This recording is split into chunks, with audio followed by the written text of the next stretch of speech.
Speeding. Speeding. Speeding. 5, 4, 3, 2, 1. The world is changing faster than ever.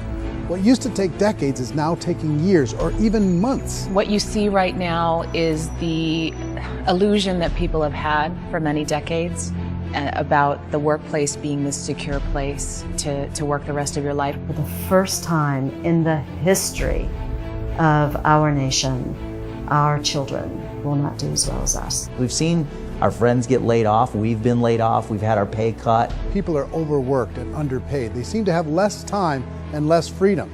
They live under constant pressure. This is going to be forced. And so even if your employer loves you, they may have to cut you. There's something wrong that on Monday morning, the heart attack rate increases by 35%. Technology is accelerating, job security is declining. It just doesn't seem like the old models of making a living are as reliable as they used to be. Every aspect of our lives, there's a better way out there, but we're still doing it the old way. We live in the greatest country on the planet, and there are a lot of people sitting around complaining and being cynical. Like everyone's whining about this old model, and I'm like, why don't you leave it? Look at all this over here. Look at all this opportunity. Since so much of our lives revolve around our work and the way we make our living, many people are thinking there just has to be a better way. The biggest challenge facing our world today is not making money, is what are we going to do with all the displaced, unemployed people? People are afraid that they're going to make the wrong decision. People are afraid of the unknown. People are afraid that maybe I don't have the skills. Hey, sports fans, industrial age is over. It's dead. It's dying. That's why going to school to get a job is an obsolete idea. A steady paycheck is an industrial age idea.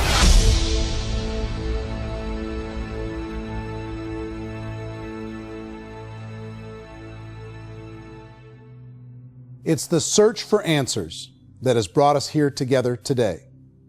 My name is Eric Worre, and for almost 30 years I've been an entrepreneur, struggling at times, but ultimately succeeding. As a best-selling author, speaker, and business owner, I've spent my entire career helping millions of people around the world to become entrepreneurs. And I believe strongly that there is, in fact, a better way when it comes to how we make a living. The career landscape has changed dramatically, and many are still working in a model that is completely out of date. What worked for previous generations isn't working as well for people today. In this film, we're going to explore 3 important questions. First, what's really going on in our working world today? Second, in this new economy, is it better to become an entrepreneur, or is it safer to work for someone else? And third, if a person decides to become an entrepreneur and start their own business, how can they do it without taking on massive risk?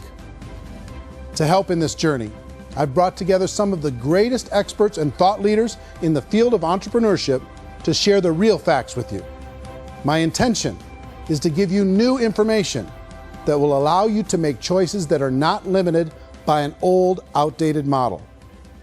Let's start by understanding what's going on in our working world today.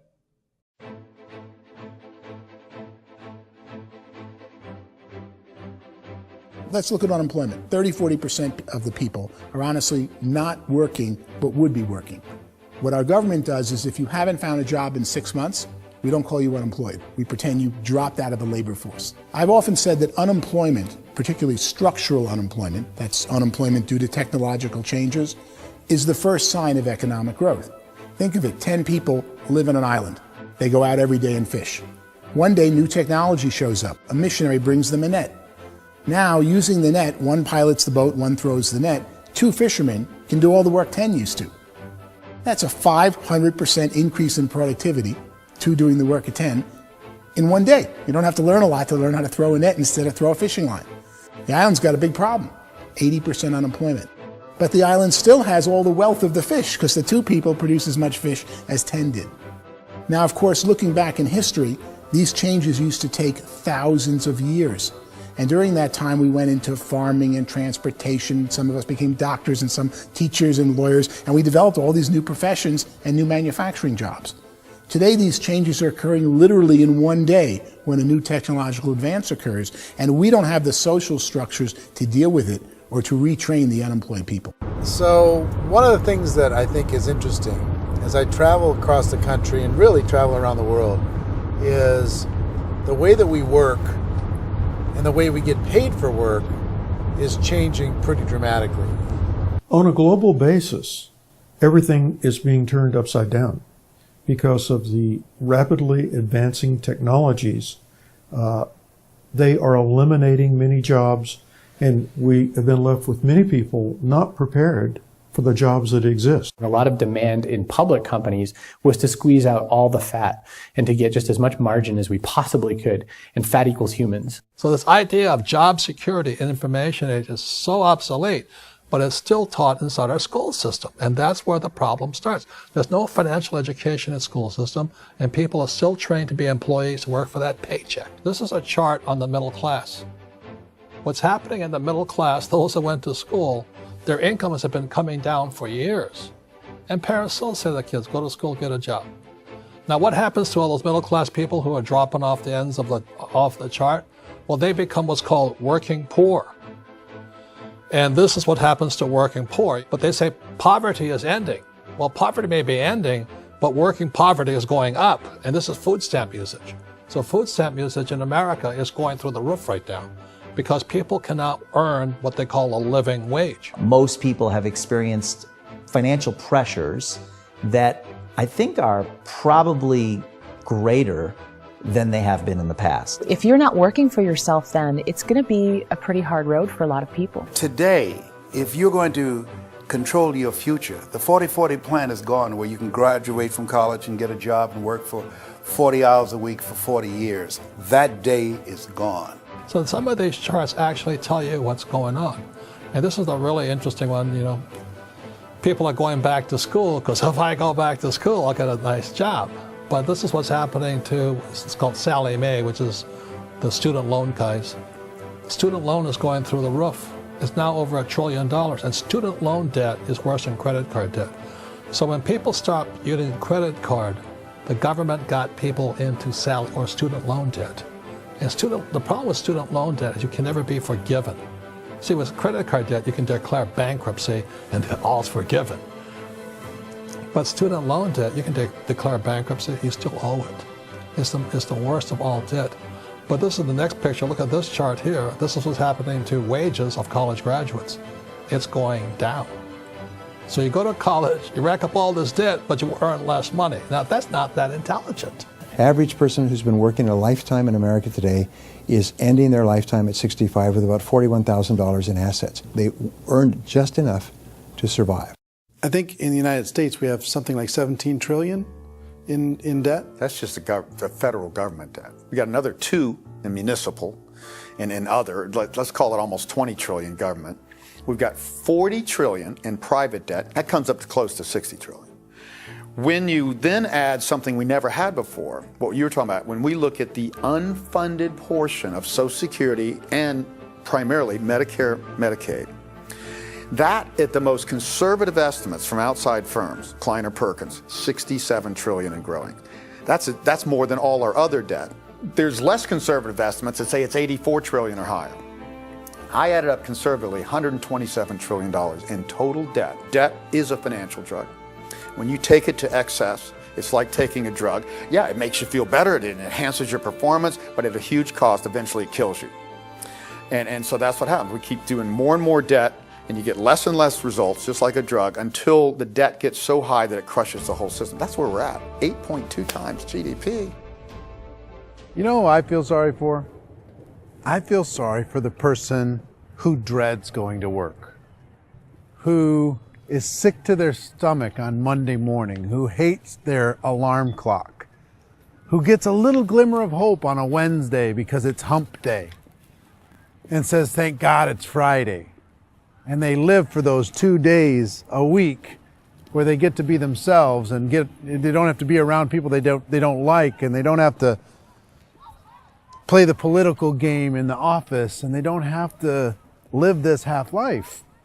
The person that works 50 weeks a year just to be able to have the 2 weeks for vacation. And you know what happens to most of them? Nowadays, they don't have a vacation. They have a staycation. They have time off of work, but they don't get to go where they want to go because they're overextended. They've got all this debt. They got all this situation. They hate their alarm clock. They can't sleep until they're done. They have to spend most of their life in traffic. I feel sorry for that group of people because there's a better way. They just don't know it. I see this really interesting attempt at rugged individuality in a 6x8 rectangle. And I feel like you're all the same, except for the little push pins of the pictures. There's different pictures. Yours is named Jenny and his is named Sujara, but it's the same people. And this is how they are, and they're just like the zombies, and there's no joy in there, there's no fun. There's always like the wacky woman who decorates her cubicle, and that's the most she can do there. You got to give her credits, right? The wacky cubicle woman. The basis for their life is worry. I'm worried, you know, maybe I'll get fired. I'm worried maybe my company will go out of business. I'm worried I can't keep spinning the plates on paying the bills. I'm worried about how do I send my kids to college. I'm worried, what if the transmission of my car breaks? That's, you know, 2 or 3, I can't fix it. People live in a sea of worry, and it eats at them. Those signs that people held up during the Depression didn't say looking for gainful employment in a cubicle. It said looking for work. Work is what we're looking for. Job is just a unit of measurement. Work is what we're going after. It's time to look in the mirror and say, it's not the economy, it's my economy. It's my little world of where I am. I need to improve. I'm not going to wait for the economy to come back because, frankly, the economy is doing great in this country. So I'm here on Wall Street, the financial center of the universe, the financial capital of the world. This is where most people's money goes to at least be held for a time, right? With interest rates in banks being effectively zero, and many experts are predicting it's going to stay at zero for the next 10, 20, even 30 years, people feel like they don't have any choice but to put their future into equities, to put their future into the hands of other people on this stock market, and hope that the stock market goes up, hope that the stocks that their advisors pick or that they pick goes up. That's one way to go, I guess.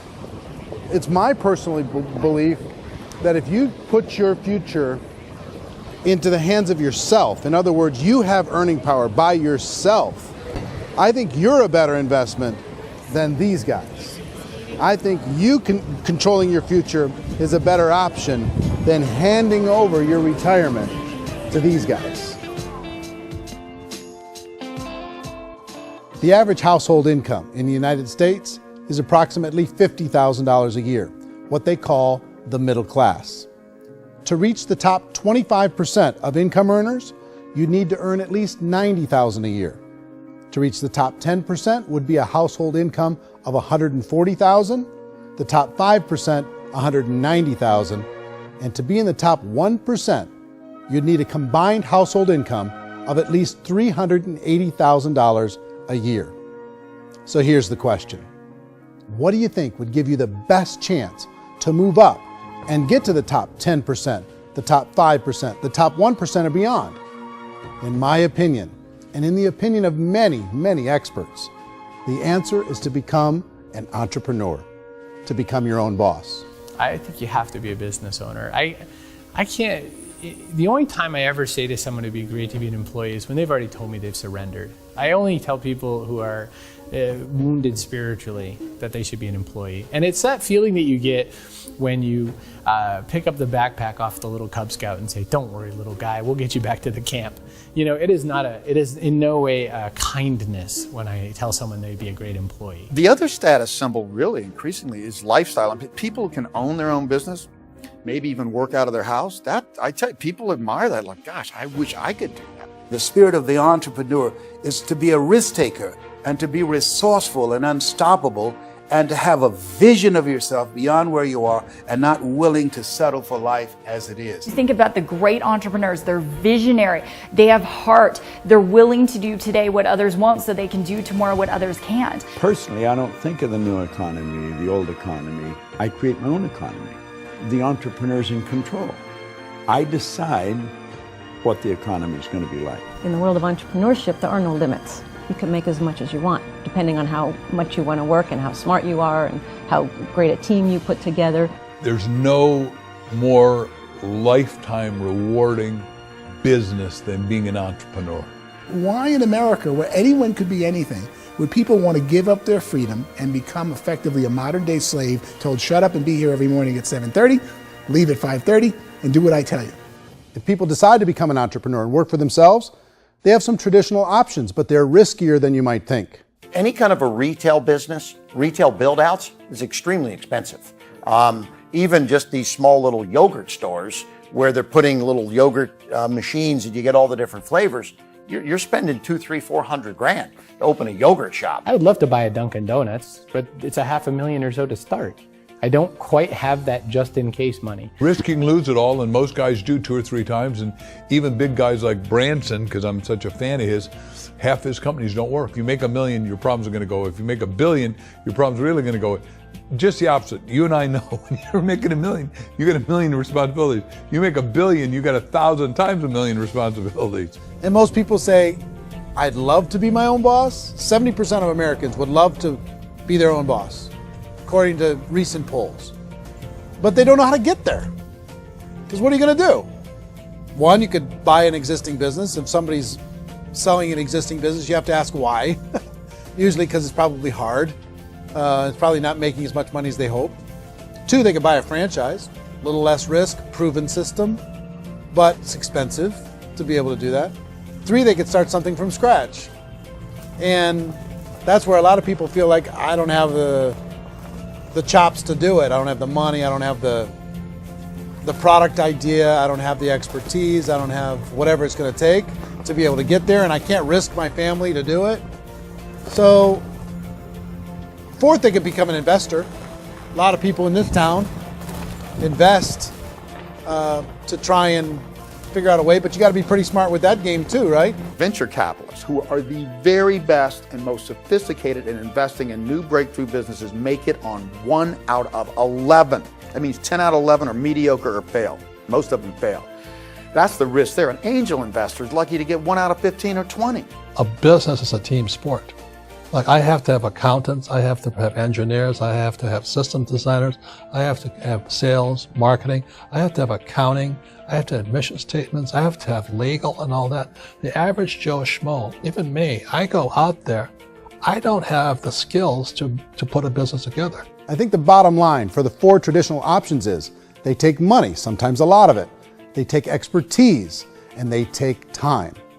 All of that adds up to just too much risk for most people. I bought a business from somebody else and it was a lot of work. And you start wondering, what did I just buy? Because I guess ultimately I own your email list and I just overpaid for it. People that start their own business, they spend a lot of money, they spend a lot of time, a lot of effort to get things started. And the more you invest on the upfront, the harder you typically work at it. Well, I can tell you what the success rate is of a restaurant. What is it? They're crazy enough. About 90% of them fail. About 90%, in how quickly? Year less. Wow. And if we're talking non-franchise, we're talking franchise, Sure. That's totally different. Yeah. But our students aren't getting franchise restaurants. You got to invest big money. Exactly. And with someone like McDonald's, you've had to work with the company for a long period of time, really know the To even have a business. chance at investing $1 million. Have a chance, and it's a slim chance. What if there was a way that you had all the proven aspects, the comfort aspects, and you could still control your own life? What if there was both? In other words, you didn't have to create everything from scratch. You didn't have to be a super leader. All you had to do, what if there was a proven product already? You didn't have to create the product. And there's a proven system already, proven training already. Everything except an employer. That was the only thing that you didn't have. Do you think more people would be open to working for themselves in that environment?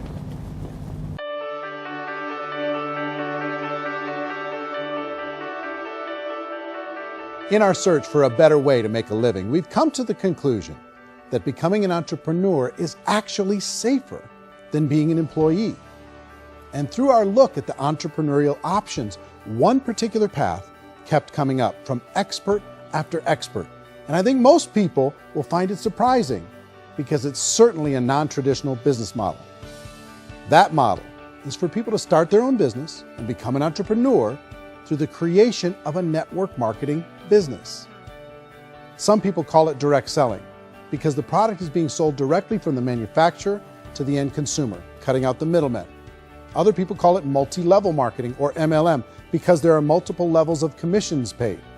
The most common term today is network marketing, because network marketing best describes using a large group of independent distributors, independent entrepreneurs, to move a product or service more efficiently. So my friend here, Donald Trump, and I, we always write about the network marketing industry. And the reason we support the network marketing industry is because it really is a business school for entrepreneurs. Because most people come out of school looking for a paycheck. Oh, that's terrible. I went to network marketing like that. I think if it didn't exist, we should invent it. It is that good. I think direct selling is a great way to do business today. It's very easy to get into that industry, and you can be self-employed, be in effect an entrepreneur. When we see multi-billionaires adding network marketing companies to their portfolio of companies, that would be a clue. When we see people who are very famous authors and very famous business people endorsing the industry, that would be a clue. These network marketing companies aren't $50 million companies. They're billions and billions of dollars. They lead the stock market. They're major companies. When we're going to get it? You know, and you're going to school to work for a paycheck. But if you want to be rich, be an entrepreneur. And network marketing gives you the spirit to be an entrepreneur. A traditional company will spend up to 50% of their total revenue on marketing. Network marketing companies use a different approach.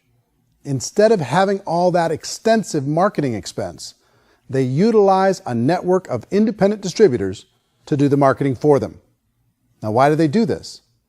First, because word-of-mouth advertising is so much more effective today than traditional media advertising. Second, some products need to be explained or demonstrated, and an independent salesperson can do that more effectively than an ad campaign. Third, it's completely efficient. The company only pays for the marketing of their product if a sale happens and not before. Imagine if Amazon allowed you to become an independent distributor and paid out 40% of its revenue to that distributor group. All you had to do as a distributor was recommend a product, and if a person bought it on Amazon, Amazon would take care of all the logistics, and you'd get paid for bringing the customer. Now imagine you got paid for every purchase that customer made for the rest of their lives. Well, Amazon doesn't offer this option, but network marketing companies do. 85% of all buying decisions in our society are made as a result of word of mouth or reputation.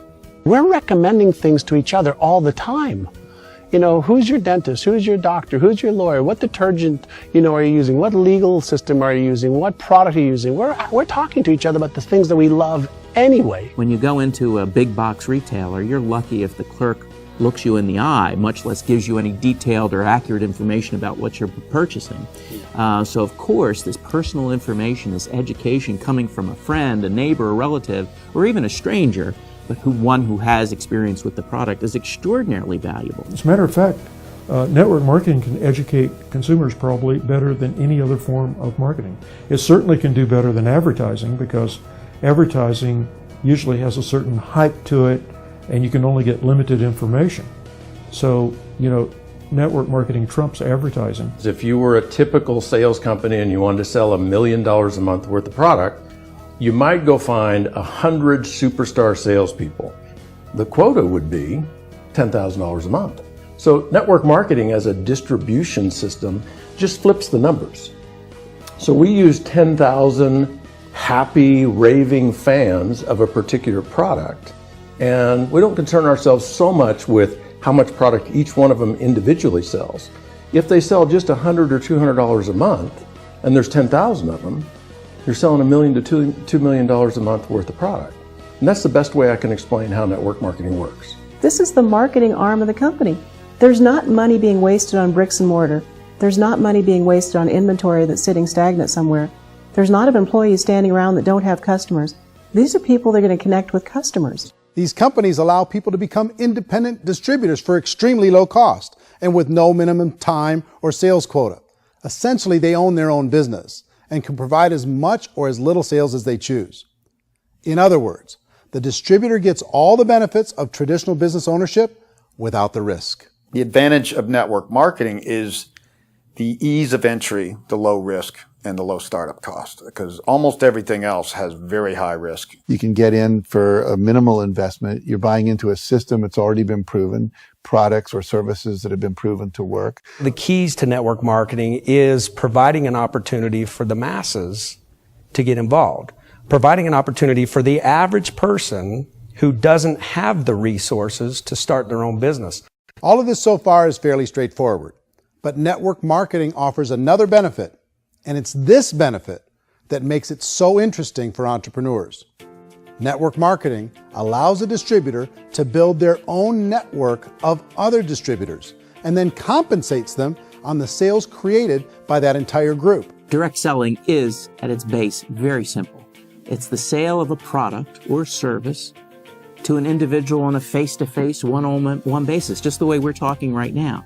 But there's an important element as well, and that's the offering in conjunction with that sale of product, the offering of an opportunity for someone to make something of themselves. No matter what your social status is, no matter what language that you speak, I mean, look how many unbelievable people are becoming successful that speak every kind of language out there. What an awesome gift to give the world. Instead of having to work your way up in a system and prove that you could be a sales manager, they just decided everybody can be a sales manager. Everybody gets to build a sales team from day one. And so what that brought into the system of growth as a direct selling company is the concept of compounding or geometric progression. Because now you can actually grow sales force very quickly because everybody is enrolling people in their own sales force. People who are like, oh, this is weird, I'm building a sales team, or what do you think you do at a regular company? How do you think a regular company works? Network marketing is the only industry that doesn't say your past determines your future. It looks at your past and says, okay, now what can we train you to do so you can have a great future? Every other employer out there wants to exploit you for what you already know, not teach you something new. Network marketing has the potential to save the United States and the world, because it's going to teach people not to be employees, but to be entrepreneurs.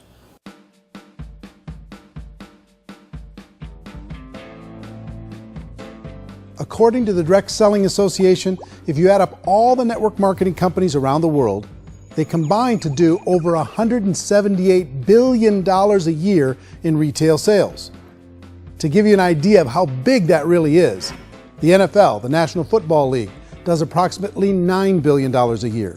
The music industry does a little more than $16 billion a year, and the movie industry does about $80 billion a year. Using a conservative average, network marketing companies pay their distributors about 40% of that $178 billion in the form of commissions, which adds up to more than $71 billion a year. That's almost $6 billion a month. It's almost $200 million in commissions every single day. So it's certainly working, and people are making serious money in network marketing. With the growth of the direct selling industry over the last 10, 15, 20 years, we've seen a broader understanding of the channel. We have seen more and more people getting involved in the business, so our penetration in the marketplace has increased, and thus the understanding in the marketplace of who we are has increased. And we've seen non-direct selling companies look at the direct selling model and say, something's going on there. People are making money. Companies are being profitable, individuals are being motivated, product is being delivered to market. Maybe we should explore this. Some people think only the people at the top make money. Well, let's take a look at that as well. In the network marketing profession, there are roughly 500 people in the world who earn over $1 million a year. If you round that number up to $2 million a year, that adds up to about $1 billion a year. That takes the $71 billion paid out each year down to $70 billion. So where does the rest of the money go?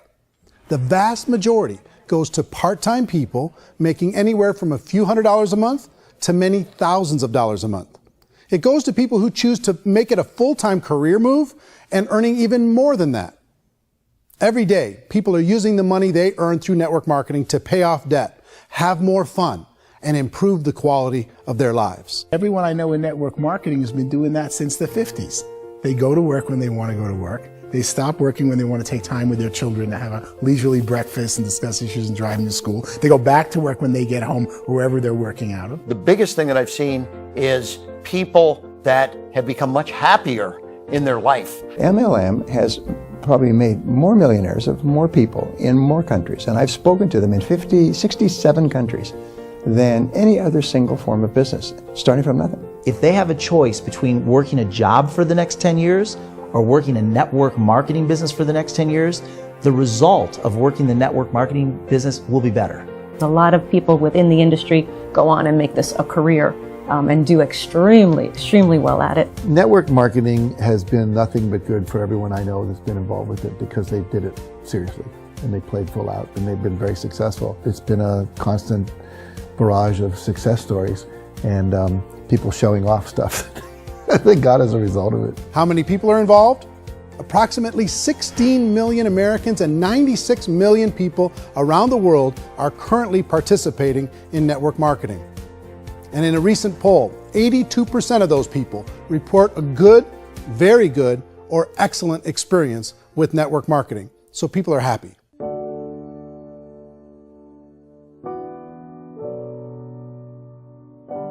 So I've taken a look at the network marketing profession and really tried to understand why so many people are confused as to the validity of this as a business. One is this pyramid shape.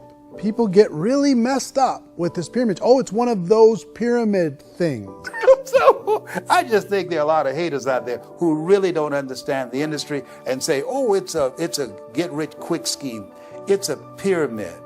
Well, corporate America is a pyramid scheme. You know what I mean? It goes like this. You have thousands of MBAs, let's say working for Ford or General Motors or Coca-Cola. If all these MBAs are all trying to get to here, that's a pyramid. Only one guy's going to make it. Every 10 years, one's going to make it. Whereas you look at network marketing, it's like this. So you're here, and your job is to develop other CEOs coming up behind you. So it's an inverse pyramid. In network marketing, it's a very simple concept. If you sell product, you get paid. It is paid based on production. There is no first mover's advantage. There is no investment component where the more somebody spends, the more they're entitled to make. So the two are polar opposites of each other. It doesn't matter what shape the company is or the compensation plan is shaped, whether it's a circle or a pyramid or a triangle or a trapezoid, it doesn't matter. If compensation is coming primarily from recruitment, then you've got a problem. On the other hand, if an operation is basing their compensation to participants on the basis of sales, even when those sales are generated by people you've recruited, well, then you're a perfectly legitimate enterprise. That's the legal test, it's the practical test. Another issue that's been true in the past that is no longer true now is people used to be in network marketing loaded up with products that they couldn't sell and they ended up a loser. They ended up with a bunch of product in their garage. They ended up with a bunch of products sitting in their kitchen shelves or whatever. And they thought they could sell it and then they weren't willing to or able to sell it. And they ended up with a bunch of stuff and they were bitter about it. There was this thing called front loading where you had to buy if you bought $25,000 worth of product, you got better commissions and all this. Today, it's almost all done by computer. It's direct mail comes from a warehouse somewhere else. You don't have to have all this inventory. You don't have to stock up. It's a paperless world now. Most of it's done online. You have a back office. It really works. And the technology has changed everything. Third issue is people start talking about 99% of people in network marketing don't make any money. Well, we've talked about that over the course of this journey together. Almost $200 million a day is being paid out to network marketing distributors around the world. The naysayers, the people who say that it doesn't work, are usually the ones who just don't know how to make it work for themselves. And so they're giving you an opinion, and I tell people, don't confuse people's opinions with expertise, because opinions are free. And don't confuse sincerity with the truth, because people could be sincerely wrong. But here's the reality inside of network marketing. The vast majority of people that get involved in network marketing just become customers, and they get involved to be able to purchase product at a lower price. If you take Costco as an example, if a person goes into Costco and gets a membership to Costco so they can get a lower price on the product, we don't call that person a loser because they have a bunch of product that they walked out with with a smile on their face. Yet when some people want to take a look at network marketing, they say, well, those people, they're just using the product and they aren't earning an income, so they must be a loser. They're not a loser, they're a happy customer. That's the vast majority of people that are involved in network marketing. Now, a smaller percentage of those people decide to go build a business. They earn $300 a month, $500 a month, $1,000, $2,000. That's the bulk of earnings in network marketing. And then there's the few that really decide to take it serious, really decide to build a large network, really work to make that network very, very productive. And those people make huge amounts of money and there's no cap. What I do as an outside economist, just somebody looking at this industry like any other industry I speak in and say, look, what's the realities of this? 1% do incredibly well. 10% generate some additional income at pretty low risk and effort. That's not, and 90% of people roughly end up customers.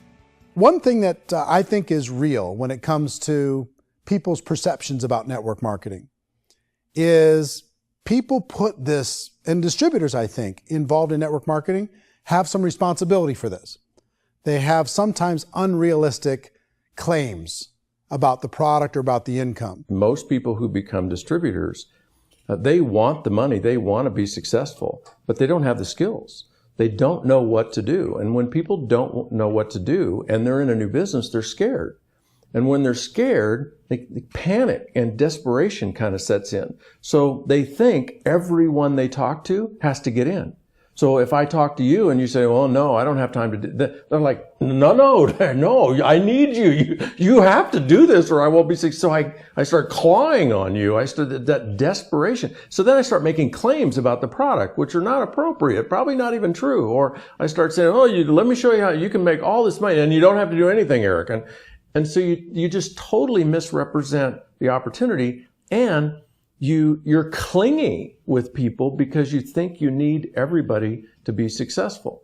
And you don't. You know, one of the messages that I try to deliver most forcefully to companies as well as salespeople in direct selling is that you don't have to overpromise. The reality is in network marketing, there's a lot of hard work involved. There's a lot of effort. You're going to have to develop yourself. It's a business like anything else. It's going to take some time, but in my opinion, it's better.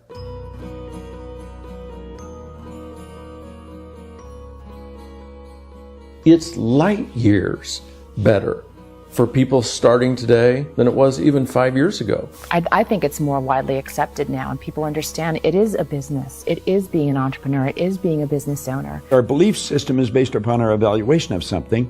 And frequently, if we reevaluate a situation, our belief about that situation will change. The industry has changed and it's grown up. It's totally transformed. You've got young people today that have grown up with social media and they understand networks. They understand how people are connected through technology and they understand how money flows through those networks. So when they see network marketing, they don't see it the way their parents saw it. And we've all learned, the larger industry that you represent, has all learned from those mistakes and flaws and errors that have happened early on. Early algorithms didn't work the right way. That's all fixed. It's like when they design a computer program, they design the program, then they run it, and then they go back through and they debug it. The MLM industry has been debugged. This is the day of being virtual, being able to run a business from your mobile phone. I mean, it's incredible. Companies are getting smarter. They're implementing more consumer protections. They're implementing more compliance training. They're doing more with respect to product research. If you do get involved and you make purchases of inventory, even on a voluntary basis, if you decide that this business is not for you, you can leave and have that inventory repurchased by the company. There's no other business that offers that kind of protection on a voluntary, self-regulatory basis.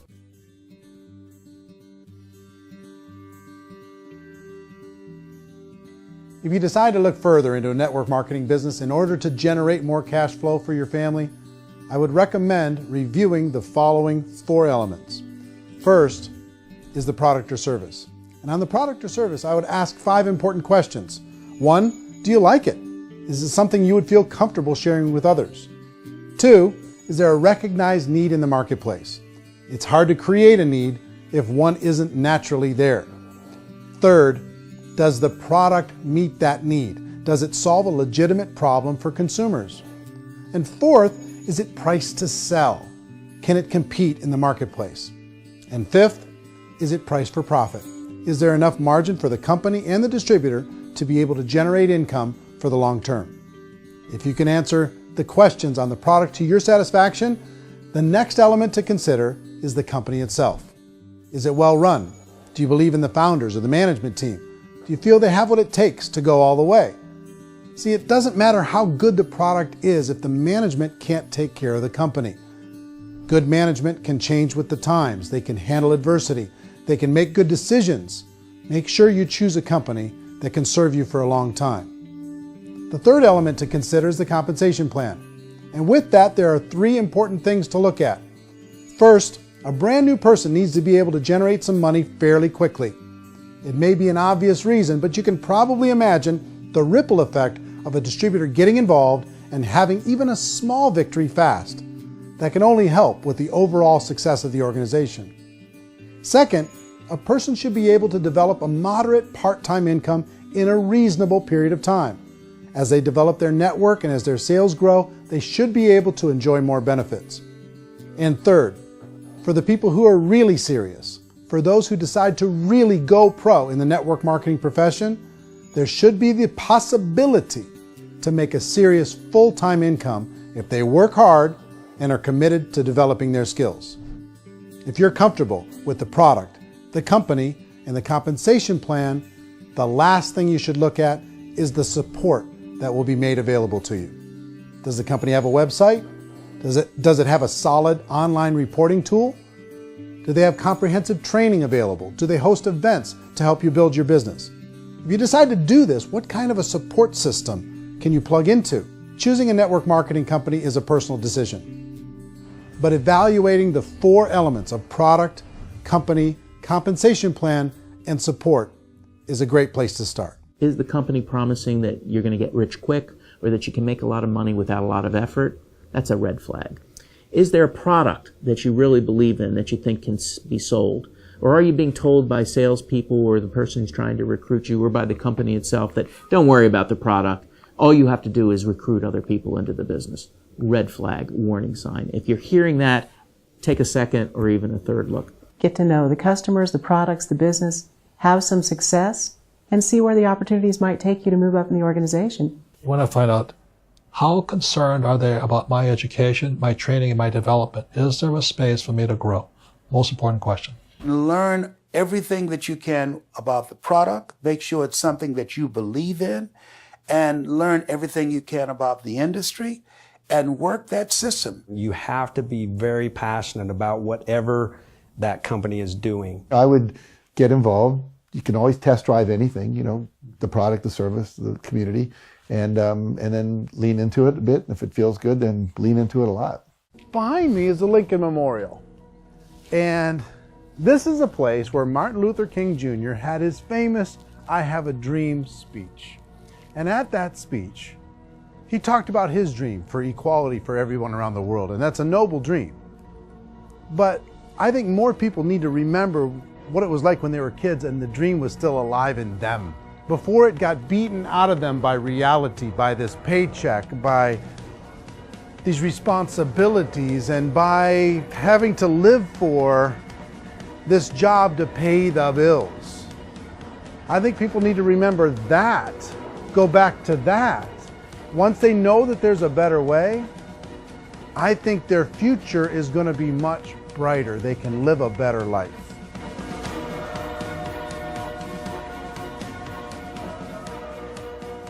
So if you're considering getting involved in a network marketing company, let me offer you just a few pieces of advice. First, network marketing isn't perfect. It's emotional, it's challenging. Like any entrepreneurial venture, it can have its up days and its down days.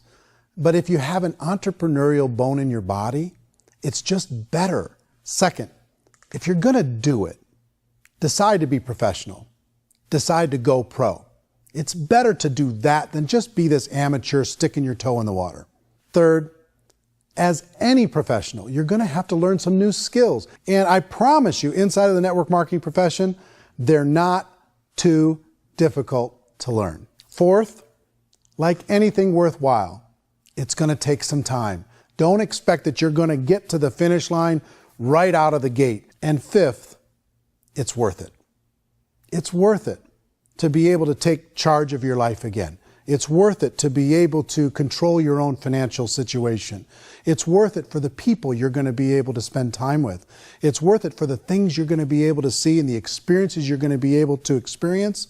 It's worth it for the causes you're going to be able to contribute to, the lives you're going to be able to touch, the customers you're going to be able to help, the friendships you're going to be able to develop. I promise you, it's worth it. Remember, most people are searching for answers just like you are.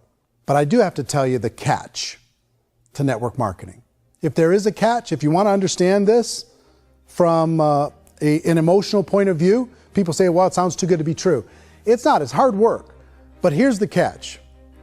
Most people still don't understand it. So you're going to have to endure the loss of social esteem from ignorant people. The uneducated will think less of you. Now, if you can handle that, you're on your way. If that's going to destroy you, you know what? Entrepreneurship in general probably isn't in your future. If you can face that catch, you can become unstoppable. I want everyone to really contemplate this if they're not in network marketing. You're in a job, you probably have a mortgage, you have rent, you have debt, whatever's going on. You're in a prison. You work just hard enough to keep them from firing you, and they pay you just enough to keep you from quitting. Come on! I've been there, done that, and bought that t-shirt. In network marketing, if you run into failure, it's really just a homework lesson for yourself. There's no one to blame. You really have no excuse not to be successful. You just don't.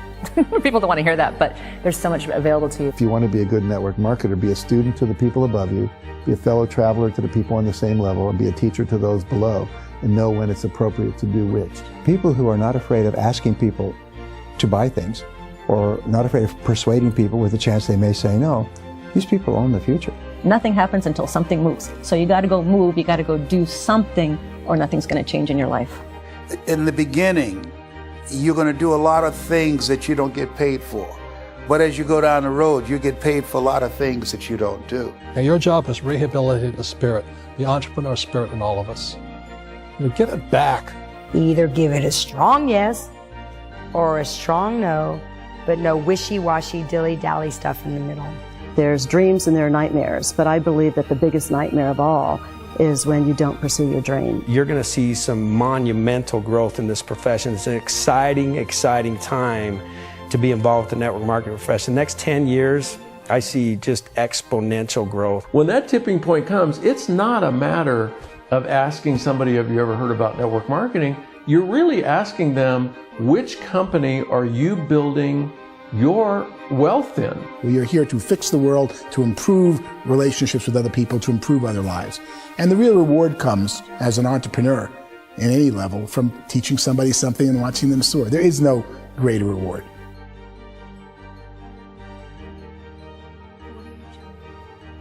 Life's too short to spend it living someone else's dream instead of your own. It's too short to spend it living at a fraction of your potential. Can being an entrepreneur be a challenge at times? Sure. But here's what you get in exchange. It can be yours. Something that you built, something that you created, something that you made happen. This balloon represents your dream. It represents entrepreneurship. My wish for all of you is that you would reach out and grab it. The choice is up to you.